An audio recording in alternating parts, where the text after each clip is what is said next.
Greetings, fellow scale modelers. This is a February update from PFman1. I apologize for the voiceover. This is a voiceover because my mic on my camera conked out. Anyways, I hope everybody made it through the holidays okay. Everybody had a great one.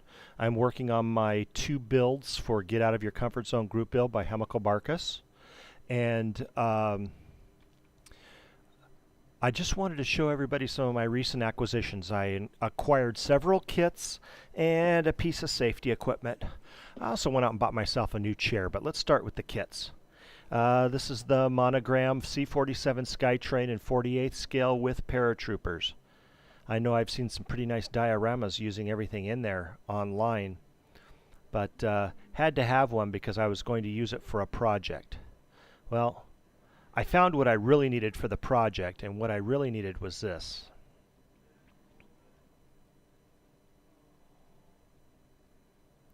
I picked up the AC-47 gunship by Monogram in 48th scale. And if I'm not mistaken, this particular one is in the livery of the model that the Air Force guy won his Medal of Honor with. And I think you can see that on YouTube if you look around. Anyways, I'm kind of an aficionado on the Vietnam era. I was born in Saigon in 1961. My father was with the State Department. My family was there. I have kind of a kinship to the Vietnam War. Anyways, if it's a Vietnam subject, I'm keenly interested. Anyhow, this is actually what I was looking for, so I might be looking to unload that C-47 unless I could think of something else to do with it. Moving right along.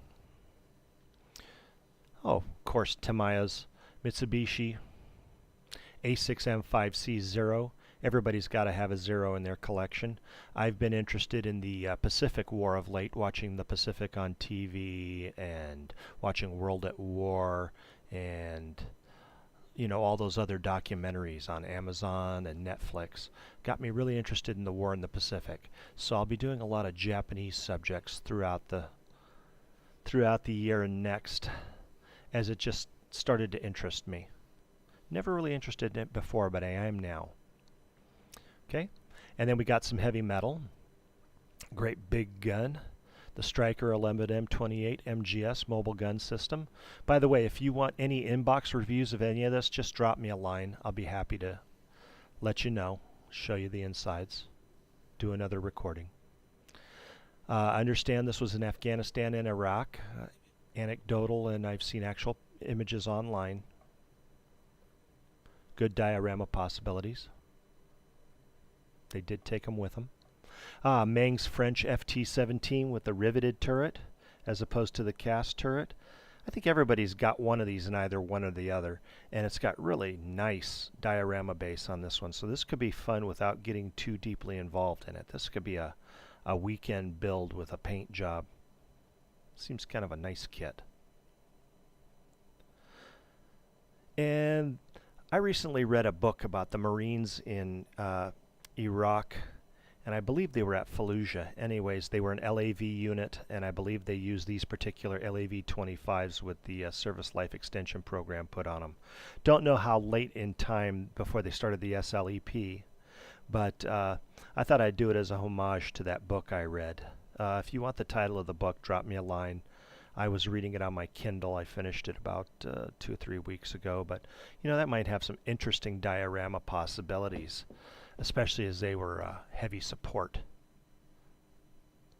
Alright, here's a 47th Tamiya Republic P47D. Love that Dallas bubble top.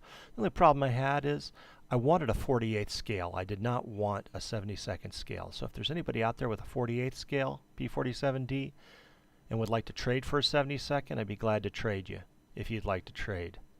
If not, that's fine too. I'll hold on to it. But gosh, 72nd, if it's not a big bomber or a big helicopter, it's getting too small for my eyes. I'm just getting too old for this. So anyways, moving right along. We have the Pregnant pause here.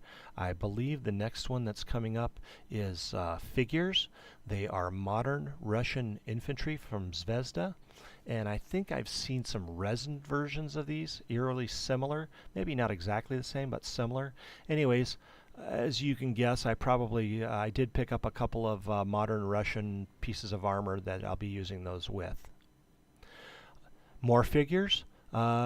Japanese Army Infantry and Japanese Imperial Marines at Tarawa, November 43 from Masterbox. I picked those up. They were on sale, pretty good price. Probably be using those. I mentioned I was into Pacific Wars. Might be using those in a diorama on their own or with some Chinese or Japanese armor or American armor. Say like an M5A3 Stuart, for example.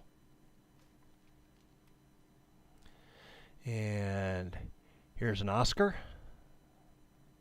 from Fine Molds. And Fine Molds, oh boy, fidelity of detail. These are beautiful kits. People talk about them a lot. I know Tactical Jackalope built or did an open box review of a Type 61 Japan Ground Self-Defense Force piece of armor in 35th, and he was just marveling at the fidelity of detail. Well, I picked up a couple of Fine Molds Japanese aircraft from World War II because A, they were on sale, and I got them from Japan. If you notice, they did not shrink seal the boxes. These boxes came exactly like you see them. I don't know if that's typical or if that's something they do to cut down on weight or cost or whatever, but that's how I received it. And I'm hoping everything's in there. I'm pretty sure they wouldn't screw me on that account. But can't wait to get started on that and try the hair gel technique to see if I can get that camo pattern, that famous camo pattern. It's really kind of interesting.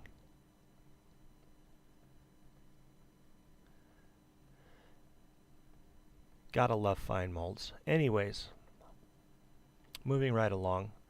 Another Fine Molds. This is the D4Y1 or Y2. This is the Judy. Another beauty from Fine Molds, no pun intended.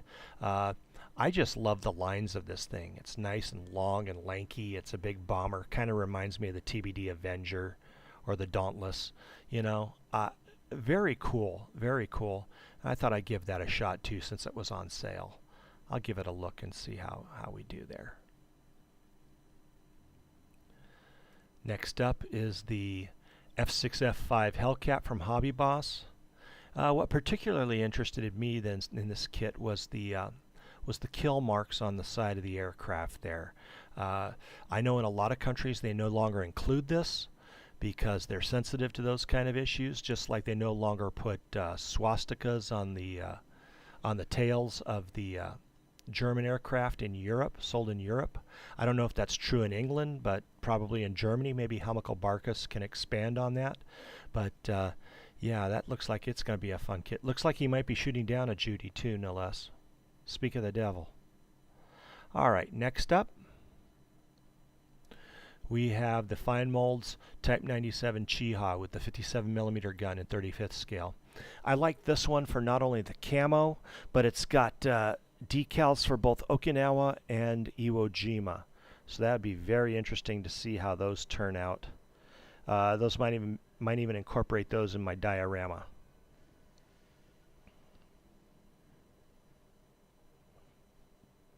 Next up is the Japan Ground Self-Defense Force Type 61 tank in 76th scale by Fujimi. Yes, I know. I didn't say I buy small things, but when these were on sale for $7, I couldn't resist. I bought 2 of them. And I thought, you know, why not incorporate those into a diorama? That would be really cool. A lot of fun to do, too. I've got just the idea, too, you know, being Japan Ground Self-Defense Force. Something on maneuvers. Be kind of fun. But I've got an idea.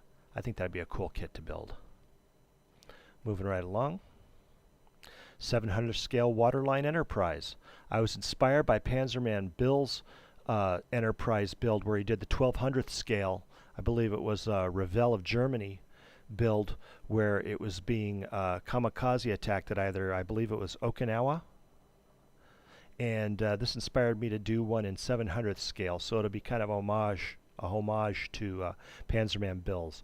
I even bought some airplanes, some Japanese airplanes to go with it. So we'll see how that works out, if it works out. Moving right along. Want to talk about Israeli aircraft, specifically the Mirage 3C and this Italeri 48th scale Mirage 3C has several of the Israeli aces from the Six-Day War through the October War, and I think up till 1975. So you can build it in any one of those and give it a nice decal. I love the Israelis and their ability to take any kind of aircraft or piece of equipment and make it their own, and in some cases even modify it and make it their own, plus make it better than the stuff they got originally. I love what they've been able to do with the Shermans, the M60s, the Mirages, you name it. They've been able to adapt and overcome. You gotta love it. Anyways, moving right along. Here's my first piece of Russian armor. This is a Russian T-72B from Trumpeter. I heard that this one might be a little more technically accurate on dimensions and everything else. I don't care. This is my first T-72. I build out of the box. Heck, I would have built an old Aurora kit if they had one. I just like to build. And out of the box, this should be pretty fun. This might go to Chechnya in a diorama, or maybe not. Maybe it just might be on maneuvers in Russia. All I know is I have a Russian barber, and he was a tanker in the Soviet Union, and he was not allowed to drive anything more modern than the T-55, and this was in the 80s. They wouldn't let him touch the T-72 or the T-80. Anyways, F-104C Starfighter in 32nd scale, Vietnam War edition. This is a special edition or a limited edition by Hasegawa. Again, this might be for demand modelers, go big or go home if I decide to join. My understanding of the F-104C in Vietnam was when they were in the north, all northern MiGs and everything else were grounded because they knew they were no match for these. And if they were up there when the F-104s were there, they were in deep trouble because this thing was a rocket. Highly maneuverable and extremely fast. In fact, I think it was the fastest thing in the theater at the time. So the Russian, aka North Vietnamese pilots and controllers came home to roost. The Revell 132nd F4U Corsair, what can I say except that it looks like it's going to be a fun build. Everybody's got one in their collection. It's kind of venerable. I look forward to it. I remember when I could have gotten this kit for like $8 or $10, but you know, who was president then? Was it Ford? Was it Nixon? Something like that. Anyhow, neither here nor there. The Tamiya Type 97 Chiha. So I have the fine molds and the Tamiya of the same thing. Anyways, the reason I got the Tamiya is I got such a good deal on it. Scale Hobbyist had it on sale for $11 around Christmas. So I picked that up, and I also picked up the Tamiya Japanese Infantry, I think, for $5 or $6 more. So I think I got the whole thing for $17 plus. The shipping was negligible because I placed a big order. So, you know, maybe $1 shipping when compared to everything else I ordered. Anyways, it was a screaming deal. Back to the modern Russian armor, there's the Russian T-62 BDD. What the Russians like to refer to as the broad shoulders. I believe this is one of the 2 or 3 types of armor that invaded Chechnya the first time around, Chechnya 1. I believe there were some T-62 BDDs because they were talking about the broad shoulders on them. And a few T-72s and a lot of T-80s, which took a pasting. Anyways, this might make a nice Chechnya diorama. Moving right along. M3A1 Stuart, not the A5, the A1.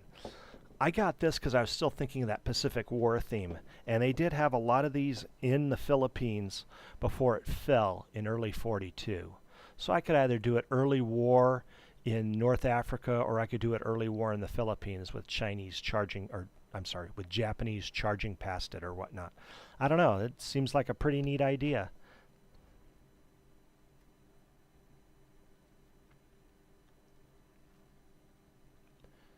Next up, Russian heavy metal. It is the IS-3M. This has got some really cool late or early Cold War what-if scenarios with it if you build it.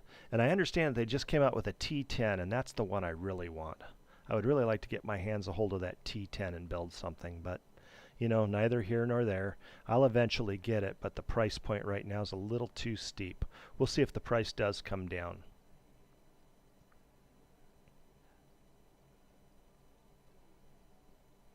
Next up, the Roden Mohawk OV1D. This is of particular interest to me because I grew up in a little city called Sierra Vista, Arizona. It was 73 miles south of Tucson, Arizona, and about 15 to 20 miles from the Mexican border. The thing about it was Fort Huachuca was right next door, Sierra Vista, Fort Huachuca. And Fort Huachuca in the 60s and 70s and early 80s was STRATCOM, Strategic Communications. It was the headquarters, and it was also the electronic proving grounds. They had a lot of Mohawks because whenever they tested any new sideborne mounted radars, any electronic eavesdropping things, anything that had to do with surveillance, they brought it out to the electronic proving grounds to test. And they either put it on a test bed, the truck, and if it was airborne, they put them on Mohawks. So guys came out and trained on their Mohawks. They got updated and uprated on their Mohawks, and they took them out to NAM, and they used them for surveillance of the Ho Chi Minh Trail.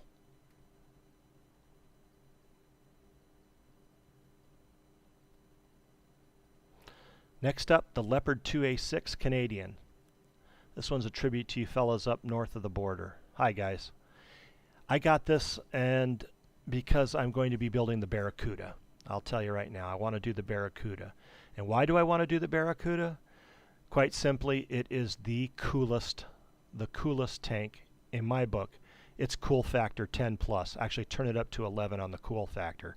I love the Barracuda. I mean, it just looks so cool that I've got to build one.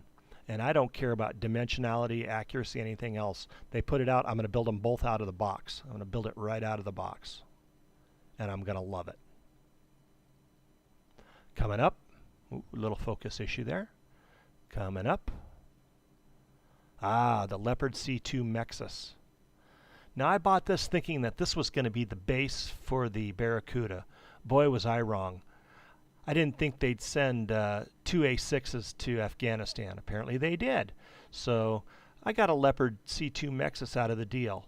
Hopefully I'll rewatch a lot of Norm Lajoie's builds on this to get hints and ideas and to watch out for any pratfalls. So I'm not concerned. It's another beauty. I think it also went to Afghanistan if I'm not mistaken. Maybe you fellas can correct me if I'm wrong. And now I think it's time for the safety portion of our show. I went out and purchased a new respirator for painting. And this is an MSA respirator. Picked it up off of Amazon. The reason being is I needed a new respirator. I do spray a lot of lacquers and lacquer thinners. I run lacquer thinner through my airbrushes as a general cleaning after every use. I bought them because the cartridges on either side are, I think, between $15 and $30 for both, for the pair. And they're easily interchangeable. They're just a twist-on, twist-off respirators, filters. And my old respirator was a half mask. It was not a full face shield like this one. And that was $46. And in order to find the current canister replacements for it, I think, are $46. And I have to go to Fleabay to find them. Anyways, as long as I can, I'll be buying extra canister filters for this to keep me going. Anyways, on this subject, I use this when I spray my lacquers. And some people complain, well, you shouldn't spray lacquers through an airbrush because it eats the seals. Well, I'll tell you this, and this is only based on personal experience. I've been spraying lacquers as a cleaner and as a carrier through my airbrushes. I have 2 Pachets and I have an Iwata HPC, not a CL, not a CL Plus, not anything fancy. I've been using them now for between 15 and 20 years, and I've not had any of the issues that are being described by people who say you should have this issue if the seals have been eaten away by lacquer thinners. I'm of the mind that if it ain't broke, don't fix it. My airbrushes are working better, as good as when they were new. I take good care of them. I run lacquer thinner through them to get rid of the pigments and the paints. I wipe it down, and then I run another course of the standard conventional airbrush cleaner, like for acrylics, through it as well, and that's how I store it. I store it with a little bit of the acrylic cleaner in there, not any lacquer thinner. So lacquer just runs through to clean it out. It's more of a flush, the royal flush, than anything else. Anyways, the mask will set you back about 2.5 to 3 armor kits if you ever decide to buy it. I got it off of Amazon. Amazon not only had the best price, but this was also the highest rated mask. It comes with a nice canister that you could put it in and store on the wall if you wish. Anyways, that's all I've got for now. This is PF Man 1 signing off.